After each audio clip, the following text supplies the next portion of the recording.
Let me begin with two personal stories. This August, Susie and I celebrated our 35th wedding anniversary. And I share this not so that you can offer us mazel tovs and congratulations, although thank you very much, but instead as an illustration. And we celebrated not with gifts, despite last year's sermon, but with the loving embrace of family and, of course, with the requisite Facebook and Instagram posts. And given that I am married to Susie, and of course tagged her in these photos, my post receives hundreds and hundreds of likes and comments. And for a very brief moment, I felt like the center of the universe and as if the world revolved around us. And so I'm thinking of Simcha Bunim, the Hasidic legend who said, "Carry in one pocket the saying, 'For my sake was the world created.'" Story number two. In June, a friend invited me to sail from Bermuda to New York after he raced his boat to the island in the biennial Marion-Bermuda race. And I admit, I provided far more conversational know-how than sailing expertise to Robert and his fellow sailors. I also admit, I had little notion of what I had signed up for. This is true. Until a few weeks before, I never even looked at a map to discover that Bermuda sits all by itself way out there in the Atlantic, over 700 miles from home. And as we left Bermuda, the experienced sailors went over the safety procedures: how to wear the safety harness, how to clip yourself to the deck, how to inflate the life raft, make sure it is tied to the boat before pulling the inflation cord, and other such details. And after a few minutes of this talk, I said, "Worst case scenario, the Coast Guard will come and rescue us." And they responded, "Those Coast Guard helicopters can only go 150 miles from the coast, hence the name Coast Guard." We are on our own out here. It's just us and the big ocean. This is what they said. If we have to abandon ship, we are on that raft until another boat responds to our distress call, changes course, and picks us up. And as the sun set, Bermuda faded in the distance, and in the course of 5 days, there were moments of sheer terror when in the middle of the night, 12-foot waves crashed over the boat, rain pelted us from every direction, and lightning struck all around us. And there were other moments of pure delight when the boat seemed to sail almost effortlessly. And I thought then of ancient voyagers for whom this was the only mode of travel.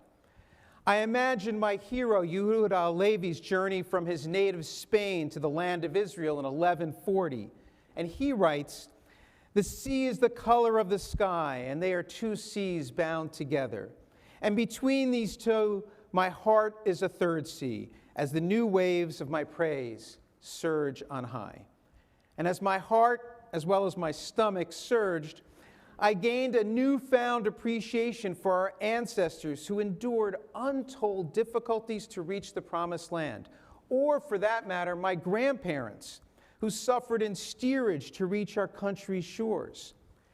And finally, there were moments of absolute wonderment and awe.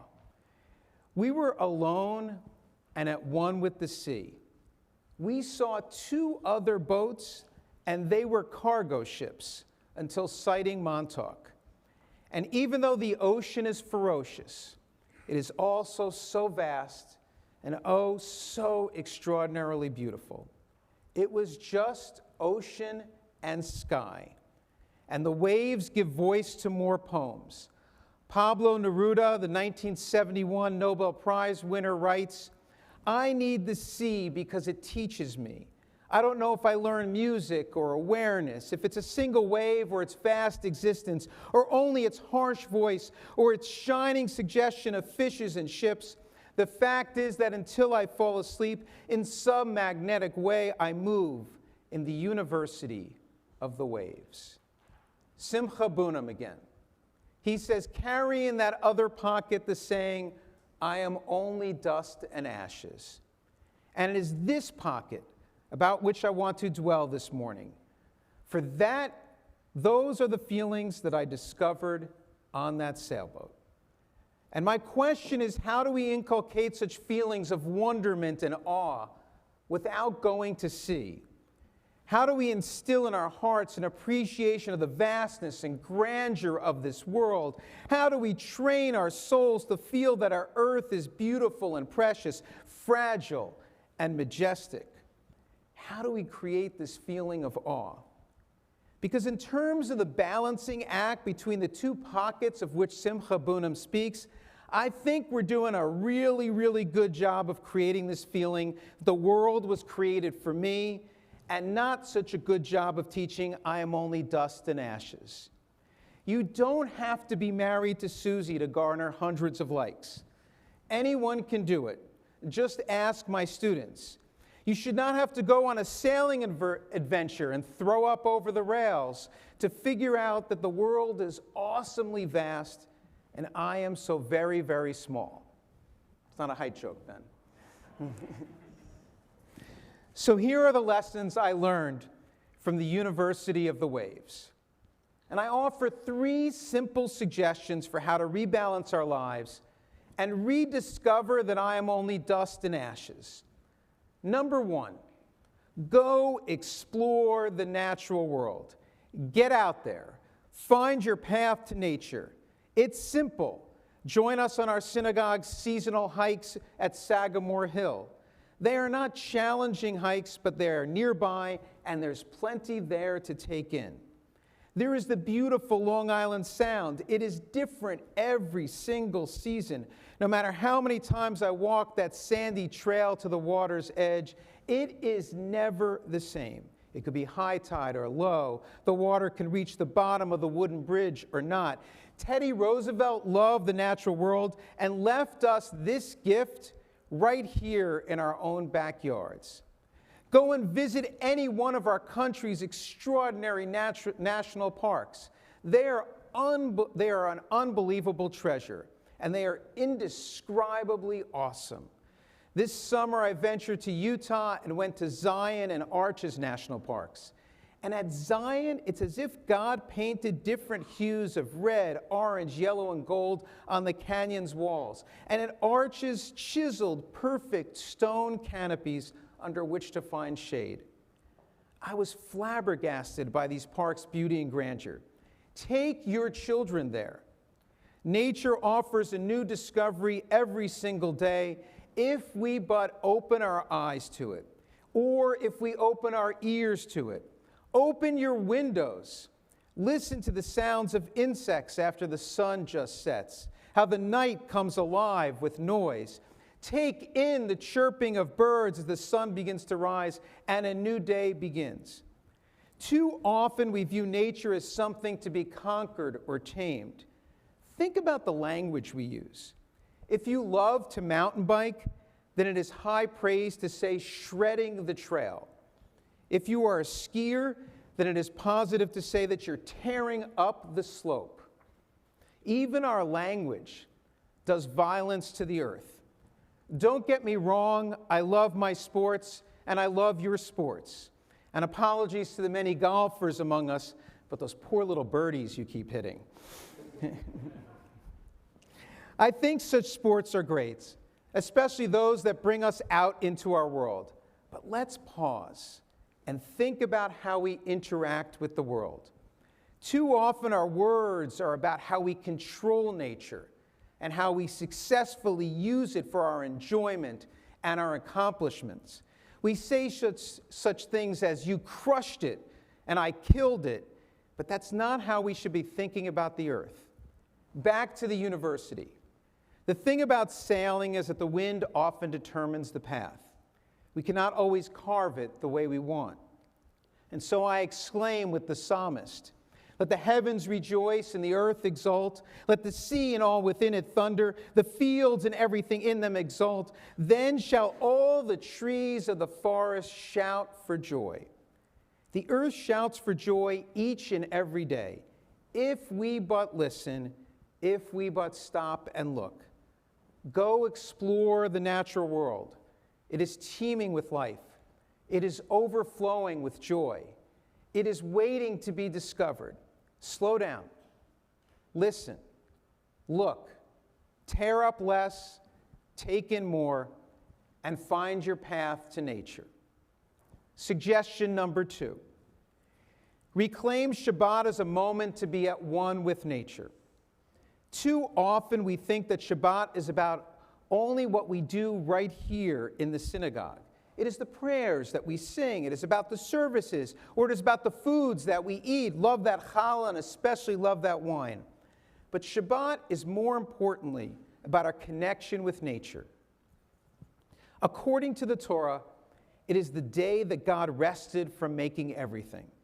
Listen to the Bible's words. The heaven and the earth were finished in all their array, and on the seventh day God finished the work that had been undertaken, and God ceased on the seventh day from doing any work. Vayichulu hashamayim v'haaretz. There is a sense that God not only rested on that first Shabbat, but looked back at the prior work of those 6 days. And Shabbat is an opportunity to take in God's artistry, not ours. We are to breathe in the majesty of this day. We are to be at one with nature. We need to reclaim Shabbat for Reformed Jews. Let us not think of it as a litany of forbidden don'ts, but instead as an affirmation of nature. And speaking of those don'ts, the best part of the tradition's prohibition against driving is the insistence on walking. I know it's impractical, and I'm not planning on walking from Huntington to our synagogue. But there is something about walking as opposed to driving. When we walk, we become better aware of our surroundings. The drive is about getting from point A to point B in the quickest and most efficient way. It is about not getting stuck in traffic or delayed at a light. The drive is harried and rushed. There is so much to do, so many tasks to squeeze into a Saturday. I have to get to the market, get this child to soccer practice, and then another to a bat mitzvah party. And there's no time. The walk is slow and refreshing. Even on my runs, I'm plagued by monitoring my pace and bettering my effort from previous attempts. The walk is the antidote to this plague. Think about this. That Chana Senish song that our cantor sings so beautifully, Eli, Eli, my God, I pray that these things never end. The sand and the sea, the rush of the waters, the crash of the heavens, the prayer of humanity is not really called Eli, Eli, Eli, Eli, but instead Halicha Kasaria, a walk to Kasaria. It is not so much about God, but instead about discovering God in nature, and in particular on the beach when going for a walk, heading to another destination. It is about the unintended discovery of God when setting out for somewhere else.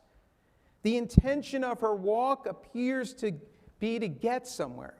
And then the serendipity of a poem appears, and there Senish found not just God, but the intimate my God, Eli. Carve out a moment on Shabbat.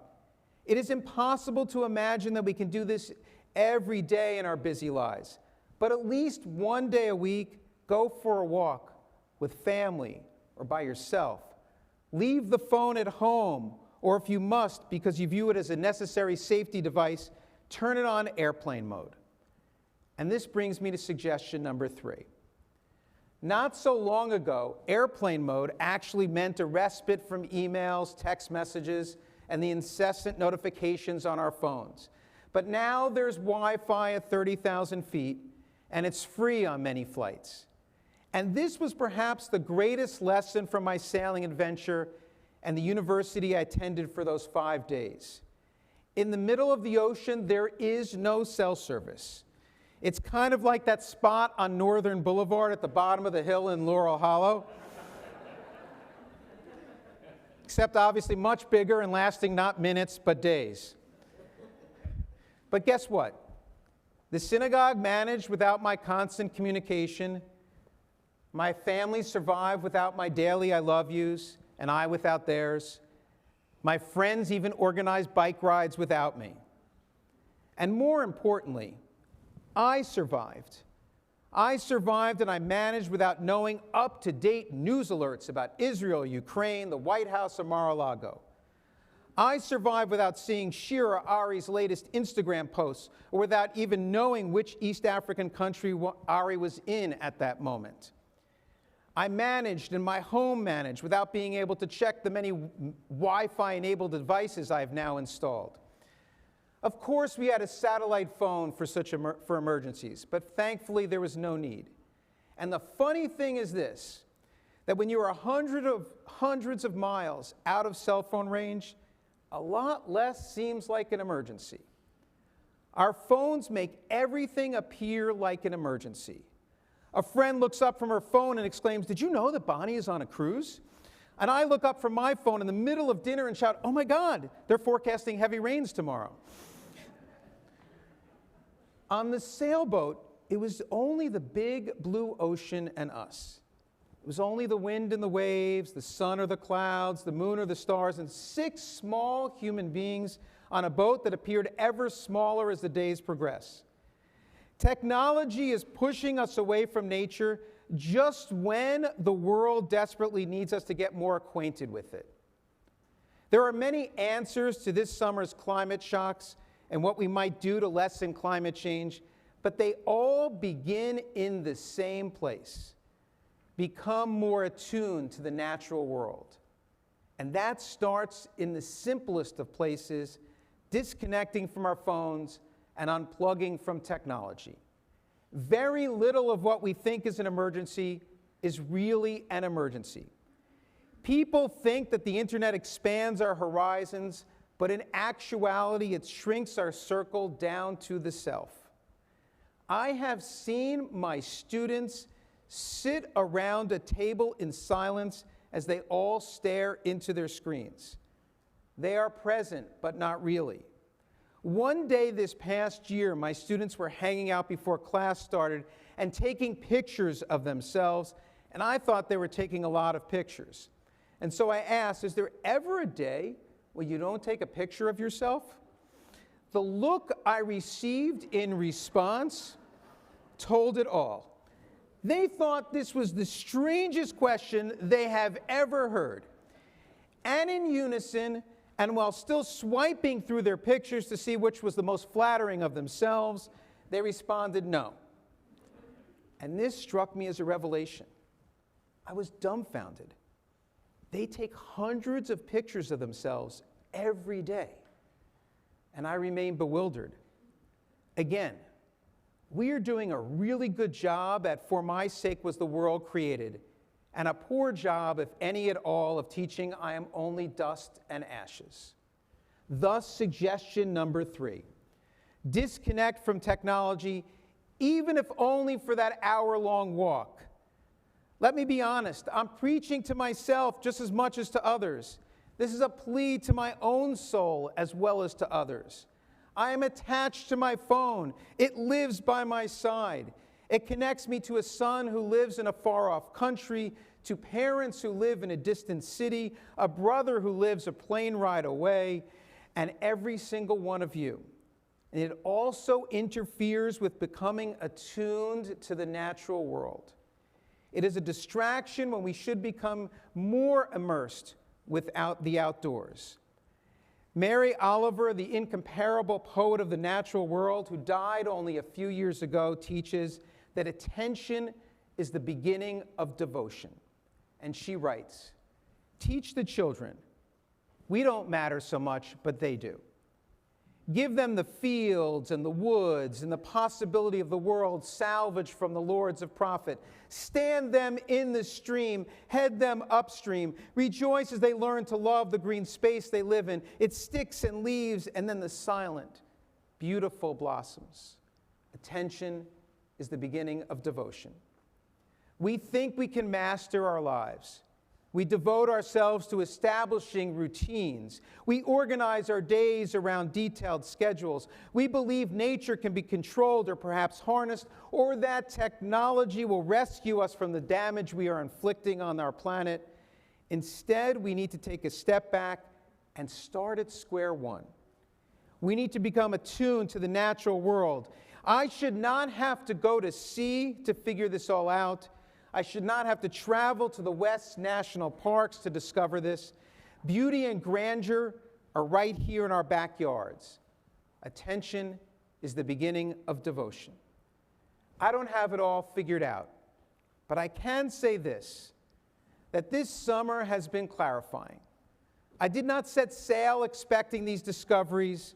I did not hike the trails of Zion and Arches National Parks expecting to gain an even greater appreciation of my own backyard garden.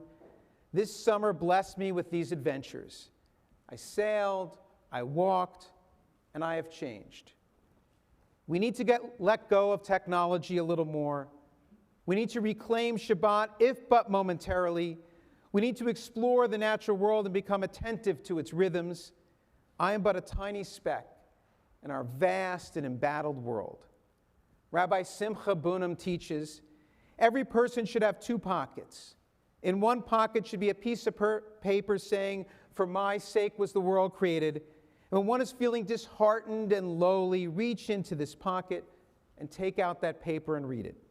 And in the other pocket should be a piece of paper saying, "I am only dust and ashes." One is feeling too proud, reach into this pocket and take out this paper and read it. And for years, I thought this teaching was about achieving the proper balance between it's all about me and it's all about the world. But these days I am thinking we are out of whack and we need to rebalance ourselves. And while I am all for self-confidence and building up self-esteem, we have to expand our horizon of concern to the very trees that give us life and the ocean that nurtures us. The answer is to get out there and experience this world. So let us instill in our hearts a love for the natural world.